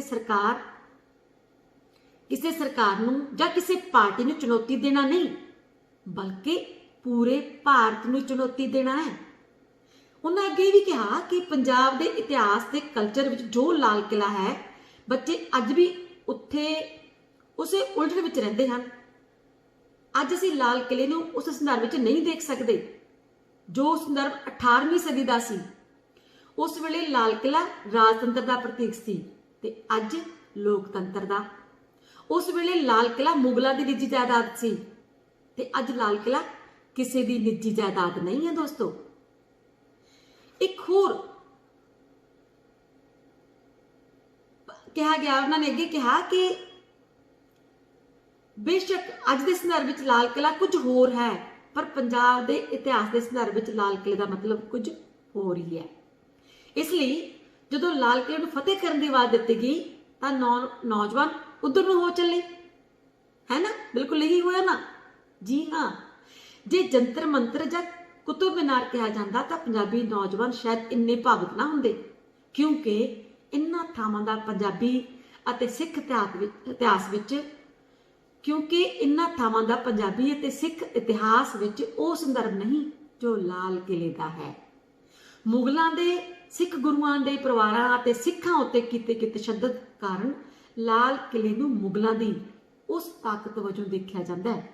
ਸੋ ਇਸੇ ਕਰਕੇ ਜਿਹੜੇ ਸਾਡੀ ਜਨਰੇਸ਼ਨ ਹੈ, ਯੰਗ ਜਨਰੇਸ਼ਨ ਹੈ, ਜਾਂ ਸਾਡੇ ਪੰਜਾਬੀ ਨੌਜਵਾਨ ਨੇ, ਉਹ ਲਾਲ ਕਿਲੇ ਤੇ ਚੜ੍ਹਾਈ ਕਰਨ ਦੇ ਜਾਂ ਲਾਲ ਕਿਲੇ ਵੱਲ ਨੂੰ ਜਾਣ ਦੇ ਜਾਂ ਲਾਲ ਕਿਲੇ ਵੱਲ ਨੂੰ ਤੁਰਨ ਲਈ ਉਹ ਭਾਵੁਕ ਹੋ ਗਏ। ਸੋ ਇਸ ਕਰਕੇ ਉਹਨਾਂ ਨੇ ਇਹ ਕਾਰਾ ਕਰ ਦਿੱਤਾ। ਪਰ ਹੁਣ ਕੀ ਇਸ ਦਾ ਕੋਈ ਸੱਚਮੁੱਚ ਮਹੱਤਵ ਹੈ? ਇਸ ਦਾ ਕਿੰਨਾ ਕੁ ਮਹੱਤਵ ਹੈ? ਇਹ ਕਰਵਾਇਆ ਕਿਸ ਨੇ? ਤੁਸੀਂ ਬਹੁਤ ਚੰਗੀ ਤਰ੍ਹਾਂ ਜਾਣਦੇ ਹੋ। ਇਹ ਸਭ ਜਿਹੜੇ ਕਾਰੇ ਨੇ, ਇਸ ਦੇ ਵਿੱਚ ਸਰਕਾਰ ਦੀਆਂ ਨੀਤੀਆਂ ਸਮਝ ਆਉਂਦੀਆਂ ਨੇ। ਸਰਕਾਰ ਦੀ ਜੋ ਆਪਣੀ ਇੱਕ ਸੋਚ ਹੈ, ਜੋ ਇਹਨਾਂ ਬਿੱਲਾਂ ਨੂੰ ਲੈ ਕੇ ਬਣੀ ਹੋਈ ਹੈ, ਉਹ ਸਮਝ ਆਉਂਦੀ ਹੈ। ਉਹਨਾਂ ਦੇ ਪਿੱਛੇ ਸਰਕਾਰ ਨੇ ਕੀ ਕੀਤਾ ਹੈ? ਕਿਸਾਨ ਜਿਹੜੇ ਕਾਨੂੰਨਾਂ ਦੇ ਪਿੱਛੇ ਅੱਜ 2 ਮਹੀਨਿਆਂ ਤੋਂ ਲਗਾਤਾਰ ਦਿੱਲੀ ਦੇ ਵਿੱਚ ਜੁਟੇ ਹੋਏ ਨੇ, ਉਹਨਾਂ ਨੂੰ ਝੁਠਲਾਉਣਾ, ਉਹਨਾਂ ਦੀ ਜਿਹੜਾ ਸੰਘਰਸ਼ ਹੈ ਉਸ ਨੂੰ ਕਮਜ਼ੋਰ ਕਰਨ ਲਈ ਇੱਕੋ ਇੱਕ ਚੀਜ਼ ਸੀ ਕਿ ਜੋ ਪੰਜਾਬ ਦੇ ਕਿਸਾਨ ਜਾਂ ਜੋ ਪੰਜਾਬ ਦਾ ਨੌਜਵਾਨ ਕਿਲੇ ਨੂੰ ਲੈ ਕੇ, ਲਾਲ ਕਿਲੇ ਨੂੰ ਲੈ ਕੇ ਇੰਨਾ ਭਾਵੁਕ ਹੈ, ਸਰਕਾਰ ਸਭ ਨਬਜ਼ਾਂ ਜਾਣਦੀ ਹੁੰਦੀ ਹੈ। ਸੋ ਇਸੇ ਕਰਕੇ ਕੁਝ ਨੌਜਵਾਨਾਂ ਨੂੰ ਭੜਕਾ ਕੇ ਸਿਰਫ ਇੱਕ ਕੇਸਰੀ ਝੰਡੇ ਦਾ ਝੁਲਾਉਣਾ, ਜਿਸ ਨੂੰ ਇੱਕ ਇਸ ਸਬੂਤ ਵਜੋਂ ਵਰਤ ਸਕਦੇ ਸੀ ਔਰ ਵਰਤਿਆ ਵੀ ਹੈ ਕਿ ਇਹ ਜੋ ਇਕੱਠ ਹੈ, ਜੋ ਹੁਣ ਦਿੱਲੀ ਦੇ ਬਾਰਡਰ ਦੇ ਉੱਪਰ ਬੈਠਾ ਹੋਇਆ ਹੈ, ਇਹ ਸਿਰਫ ਖਾਲਿਸਤਾਨੀ ਇਕੱਠ ਹੈ ਜਾਂ ਫਿਰ ਇਹ ਇੱਕ ਵੱਖਵਾਦੀ ਇਕੱਠ ਹੈ ਜੋ ਖਾਲਿਸਤਾਨ ਦੀ ਮੰਗ ਕਰਦਾ ਹੈ। ਦੋਸਤੋ, ਅਸੀਂ ਸਾਰੇ ਜਾਣਦੇ ਹਾਂ ਕਿ ਇਹ ਝੰਡਾ ਖਾਲਿਸਤਾਨੀ ਨਹੀਂ ਸੀ, ਇਹ ਸਿਰਫ ਸਿੱਖ ਧਰਮ ਦਾ ਇੱਕ ਚਿੰਨ੍ਹ ਹੈ, ਖਾਲਸਾਈ ਚਿੰਨ੍ਹ, ਜਿਸ ਦੇ ਝੰਡੇ ਥੱਲੇ ਖਾਲਸਾ ਪਣਪਦਾ ਹੈ, ਜਿਸ ਦੇ ਝੰਡੇ ਥੱਲੇ ਖਾਲਸਾ ਆਪਣਾ ਮਾਣ ਮਹਿਸੂਸ ਕਰ ਸਕਦਾ ਹੈ, ਜਿਸ ਦੇ ਝੰਡੇ ਥੱਲੇ ਸਾਡੇ ਖਾਲਸਾਈ ਗੁਣਾਂ ਨੂੰ ਗ੍ਰਹਿਣ ਕਰਨ ਲਈ ਅਸੀਂ ਸਹੁੰ ਵੀ ਚੁੱਕ ਸਕਦੇ ਹਾਂ। ਸੋ ਦੋਸਤੋ, ਮੈਨੂੰ ਲੱਗਦਾ ਹੈ ਕਿ ਖਾਲਸਾ ਕੀ ਹੈ, ਇਹਦੇ ਬਾਰੇ ਵੀ ਆਪਾਂ ਕਿਸੇ ਦਿਨ ਜ਼ਰੂਰ ਡਿਸਕਸ ਕਰਾਂਗੇ ਕਿ ਖਾਲਸਾ ਹੈ ਕੌਣ। ਤੁਸੀਂ ਸਾਰੇ ਜਾਣਦੇ ਹੋ ਕਿ ਖਾਲਸਾ ਨੂੰ ਸਾਜਿਆ ਸਾਡੇ ਗੁਰੂ ਗੋਬਿੰਦ ਸਿੰਘ ਜੀ ਨੇ, 10ਵੇਂ ਗੁਰੂ ਗੁਰੂ ਗੋਬਿੰਦ ਸਿੰਘ ਜੀ। ਸਾਜਨਾ ਦਿਵਸ ਦਾ ਕੀ ਮਤਲਬ ਸੀ, ਇਸ ਦੇ ਵਿੱਚ ਸਾਜੇ ਗਏ ਖਾਲਸੇ ਦਾ ਕੀ ਮਹੱਤਵ ਸੀ, ਇਹ ਸਭ ਜਾਣਾਂਗੇ ਅਸੀਂ ਕਿਸੇ ਦਿਨ ਜ਼ਰੂਰ। ਪਰ ਦੋਸਤੋ, ਕਿਉਂਕਿ ਮੈਂ ਚਾਹੁੰਦੀ ਹਾਂ ਕਿ ਤੁਸੀਂ ਵੀ ਸਾਡੇ ਨਾਲ ਕੁਝ ਇਸ ਤਰ੍ਹਾਂ ਦੇ ਸਾਂਝੇ ਕਰੋ, ਕੁਝ ਇਸ ਤਰ੍ਹਾਂ ਦੇ ਮੁੱਦੇ, ਕੁਝ ਇਸ ਤਰ੍ਹਾਂ ਦੀਆਂ ਗੱਲਾਂ ਜਿਹੜੀਆਂ ਸਾਡੀ ਜਨਤਾ ਨੂੰ, ਸਾਡੇ ਲੋਕਾਂ ਨੂੰ ਸਿੱਧਾ ਰਾਹ ਦਿਖਾ ਸਕਦੀਆਂ ਨੇ। ਤੁਹਾਡੇ ਨਾਲ ਇੱਕ ਵੀਡੀਓ ਜ਼ਰੂਰ ਸਾਂਝਾ ਕਰਨਾ ਚਾਹੂੰਗੀ। ਮੈਂ ਬਹੁਤ ਹੀ ਮੈਨੂੰ ਮਾਣ ਮਹਿਸੂਸ ਹੋਇਆ ਕਿ ਸਾਡੀ ਭਾਰਤੀ ਔਰਤ ਵੀ ਇਸ ਤਰੀਕੇ ਨਾਲ ਸੋਚਣ ਲੱਗ ਪਈ ਹੈ। ਮੈਂ ਭਾਰਤੀ ਕਹੂੰਗੀ ਕਿਉਂਕਿ ਪੰਜਾਬ ਦੀ ਔਰਤ ਨਹੀਂ ਹੈ। ਸੋ ਇਸ ਕਰਕੇ ਦੋਸਤੋ ਮੈਂ ਚਾਹੂੰਗੀ ਕਿ ਤੁਹਾਡੇ ਨਾਲ ਜ਼ਰੂਰ ਸਾਂਝੀ ਕਰਾਂ। ਤੁਸੀਂ ਉਸ ਨੂੰ ਦੇਖੋ ਕਿ ਘੁੰਡ ਦੇ ਵਿੱਚ ਇੱਕ ਔਰਤ, ਮੇਰੇ ਫੇਸਬੁੱਕ ਪੇਜ ਦੇ ਉੱਪਰ ਵੀ ਤੁਸੀਂ ਦੇਖ ਸਕਦੇ ਹੋ ਕਿ ਉੱਥੇ ਮੈਂ ਇਹ ਵੀਡੀਓ ਪਾਈ ਹੋਈ ਹੈ ਕਿ ਇੱਕ ਔਰਤ ਕੁੰਡ ਦੇ ਵਿੱਚ ਬੋਲ ਰਹੀ ਹੈ। ਤੇ ਲੋ ਜੀ ਸੁਣਦੇ ਆ ਕੀ ਬੋਲ ਰਹੀ ਹੈ। ਕੁੰਡ ਦੇ ਵਿੱਚੋਂ ਦੀ ਇੱਕ ਔਰਤ ਦੇ ਜੋ ਬੋਲ ਨੇ ਉਹ ਕੀ ਕਹਿੰਦੇ ਨੇ ਸਾਡੇ ਸਾਰਿਆਂ ਦੇ ਲਈ।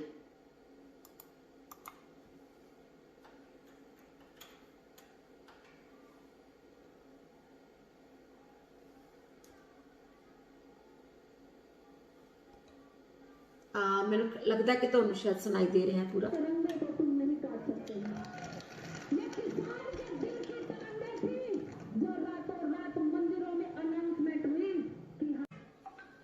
ਦੋਸਤੋ ਕੱਲ ਸਾਡੇ ਲਈ ਕੀ ਲੈ ਕੇ ਆ ਰਹੀ ਹੈ ਸਾਨੂੰ ਕੁਝ ਨਹੀਂ ਪਤਾ। ਫਾਈਨੈਂਸ਼ੀਅਲੀ ਸਟੇਬਲ ਹੋਣ ਲਈ ਅਸੀਂ ਹਰ ਰੋਜ਼ ਮਿਹਨਤ ਕਰਦੇ ਹਾਂ, ਪਰ ਕਈ ਵਾਰੀ ਅਚਾਨਕ ਕੋਈ ਅਣਹੋਣੀ ਤੁਹਾਨੂੰ ਅਰਸ਼ ਤੋਂ ਫਰਸ਼ ਤੱਕ ਲੈ ਕੇ ਚਲੀ ਜਾਂਦੀ ਹੈ। ਤੇ ਇਸ ਅਣਹੋਣੀ ਤੋਂ ਜਾਂ ਕਿਸੇ ਲਾਸ ਤੋਂ ਬਚਣ ਲਈ ਸਾਧਨ ਇੱਕੋ ਇੱਕ ਹੈ, ਇੰਸ਼ੋਰੈਂਸ। ਸੋ ਤੁਸੀਂ ਕਿਸੇ ਵੀ ਤਰ੍ਹਾਂ ਦੀ ਇੰਸ਼ੋਰੈਂਸ ਲੈਣੀ ਹੈ, ਜਾਣੀ ਕਿ ਕਾਰ ਇੰਸ਼ੋਰੈਂਸ, ਤੁਹਾਡੇ ਘਰ ਦੀ ਇੰਸ਼ੋਰੈਂਸ, ਬਿਜ਼ਨਸ ਲਾਇਬਿਲਿਟੀ ਇੰਸ਼ੋਰੈਂਸ ਜਾਂ ਫਿਰ ਟਰੈਵਲ ਇੰਸ਼ੋਰੈਂਸ ਚਾਹੀਦੀ ਹੈ ਤਾਂ ਕਾਲ ਕਰੋ ਜਸਵੰਤ ਸਿੰਘ ਡਸਕਾ 7782230345। जी हाँ, you cannot predict your future, you can protect it. So just remember, अपने फ्यूचर ਨੂੰ ਪ੍ਰੋਟੈਕਟ ਕਰਨ ਲਈ ਇੰਸ਼ੋਰੈਂਸ ਜ਼ਰੂਰ ਖਰੀਦੋ। ਕਾਲ 7782230345। ਇਹਨਾਂ ਦੋਨੋਂ ਸੈਗਮੈਂਟਸ ਦੇ ਵਿੱਚ ਮੈਂ ਤੁਹਾਡੀ ਪਸੰਦ ਦੇ ਗੀਤ ਸੰਗੀਤ ਤੋਂ ਇਲਾਵਾ ਕੁਝ ਗੱਲਾਂ ਹੋਰ ਵੀ ਸਾਂਝੀਆਂ ਕਰਨਾ ਚਾਹੂੰਗੀ। ਸੋ ਇਸ ਸੈਗਮੈਂਟ ਦੇ ਸ਼ੁਰੂ ਦੇ ਵਿੱਚ ਮੈਂ ਤੁਹਾਡੇ ਨਾਲ ਅਗਰ ਗੱਲ ਸਾਂਝੀ ਕਰਨਾ ਚਾਹਾਂ ਤਾਂ ਮੈਨੂੰ ਜੋ ਇੰਪੋਰਟੈਂਟ ਲੱਗਦਾ ਉਹ ਇਹ ਹੈ ਕਿ ਅਸੀਂ ਸਾਰੇ ਜਾਣਦੇ ਹਾਂ ਕਿ ਜਿਹੜਾ ਅੰਦੋਲਨ ਸੀ ਇਸ ਦੇ ਵਿੱਚ 26 ਜਨਵਰੀ ਤੋਂ ਬਾਅਦ ਕਈ ਜਥੇਬੰਦੀਆਂ, ਜਾਣੀ ਕਿ 2 ਜਥੇਬੰਦੀਆਂ ਅਲੱਗ ਹੋ ਗਈਆਂ ਸੀ। ਤਾਂ ਉਹਨਾਂ ਦੇ ਵਿੱਚੋਂ ਇੱਕ ਜਥੇਬੰਦੀ ਦੇ ਜਿਹੜੇ ਪ੍ਰਧਾਨ ਨੇ VM ਸਿੰਘ, ਤਾਂ ਉਹਨਾਂ ਨੇ ਇੱਕ ਐਲਾਨ ਕੀਤਾ ਹੈ। ਤਾਂ ਉਹ ਐਲਾਨ ਕੀ ਹੈ, ਉਸ ਐਲਾਨ ਬਾਰੇ ਜਾਣਦੇ ਹਾਂ। ਉਹਨਾਂ ਦਾ ਕਹਿਣਾ ਹੈ ਕਿ ਰਾਸ਼ਟਰੀ जो अंदोलन है, जो सरकार इस अंदोलन को खत्म कर रही है, खत्म करने का दोष लाया उन्होंने कि खत्म करना चाहती है। तो आप सारे जानते हैं। उन्होंने ये भी कहा कि सरकार ने किसान अंदोलन इसलिए कमजोर किया ताकि 2022 उत्तर प्रदेश किसानों की सरकार ना बन जाए। तुहानूं पता है कि यूपी के हुण किहड़ी सरकार चल रही है, तो आने वाले समय के किस तरह के हालात बनते जा रहे हैं। उन्होंने भी कहा कि वो अपने मकसद तो पिछे हटे नहीं, वो हाले भी अपना जिहड़ा संघर्ष है वो दिल्ली सरहद ते ना होने के बावजूद भी किसानी अंदोलन दे विच वक्त तां भावें कर लिया, पर फिर भी वो अपने मकसद तो पिछे नहीं हटे। उन्होंने कहा कि वो अपने संगठन के सहयोगियों नाल विचार वटांदरे कर रहे हैं, लहर जारी रहेगी, बस इसका रूप बदल जाएगा। अगे की कहते हैं कि उन्होंने दोष लाया कि हुण दिल्ली की सरहद ते जारी अंदोलन राजनीतिक हो गया है। सिंह ने कहा कि उन्होंने घट्टो घट समर्थन मुल की जो गरंटी की मंग सी ये कोई अज की नहीं है, ये मंग अक्तूबर 2000 तो चल रही है। ये अंदोलन अगे बढ़ चुका है। उन्होंने भी कहा कि कांग्रेस, राष्ट्रीय लोक दल, आम आदमी पार्टी समेत कई पार्टियों के नेता खुल के किसानों के मंच से बोलना शुरू कर चुके हैं। हुण अजकल अगे वो कहते हैं कि भारतीय किसान यूनियन टिकैत के नेता, जानी कि उन्होंने टिकैत यूनियन भी कहा जाता है, भारतीय किसान यूनियन भी कहा जाता है। उसके जो नेता ने राकेश टिकैत उन्होंने व्यंग कसद्या कहा है कि सरकार ने टिकैत को हवा दी है।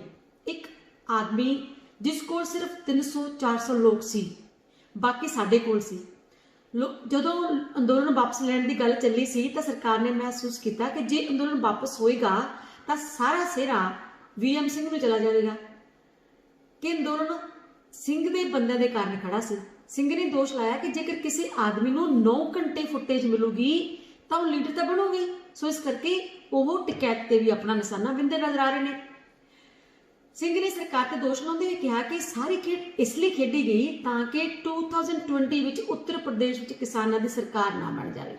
साडे एक वीर थोड़ी देर पहले उन्होंने मैनू ऑफ एयर कॉल की, जिन्हों के ख्याल भी लगभग इन्हों के मिलते जुलते हैं।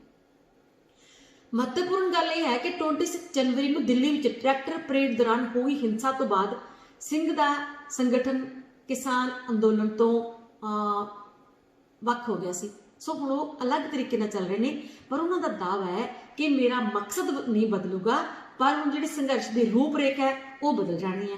ਦੇਖੋ ਦੇਖਦੇ ਅੱਗੇ ਕੀ ਹੁੰਦਾ। ਸੋ ਬਹੁਤ ਕੁਝ ਅਜੇ ਭਵਿੱਖ ਦੇ ਵਿੱਚ ਬਾਕੀ ਹੈ ਦੋਸਤੋ ਜਾਣਨਾ। ਦੋਸਤੋ ਇਸੇ ਤਰ੍ਹਾਂ ਪ੍ਰੋਗਰਾਮ ਦੇ ਚੱਲਦਿਆਂ ਇੱਕ ਹੋਰ ਫਰਮੈਟ ਦਾ ਗੀਤ ਮੈਂ ਤੁਹਾਡੇ ਸਭ ਦੇ ਲਈ ਲਾਉਣ ਜਾ ਰਹੀ ਹਾਂ। ਉਸ ਗੀਤ ਨੂੰ ਪਸੰਦ ਕੀਤਾ ਜੀ ਪੁਸ਼ਪਿੰਦਰ ਜੋਸ਼ਨ, ਮਾਫ ਕਰਨਾ। ਇਸ ਗੀਤ ਨੂੰ ਪਸੰਦ ਕੀਤਾ ਹੈ ਪੁਸ਼ਪਿੰਦਰ ਜੋਸ਼ਨ ਅਤੇ ਉਹਨਾਂ ਦੇ ਪਤੀ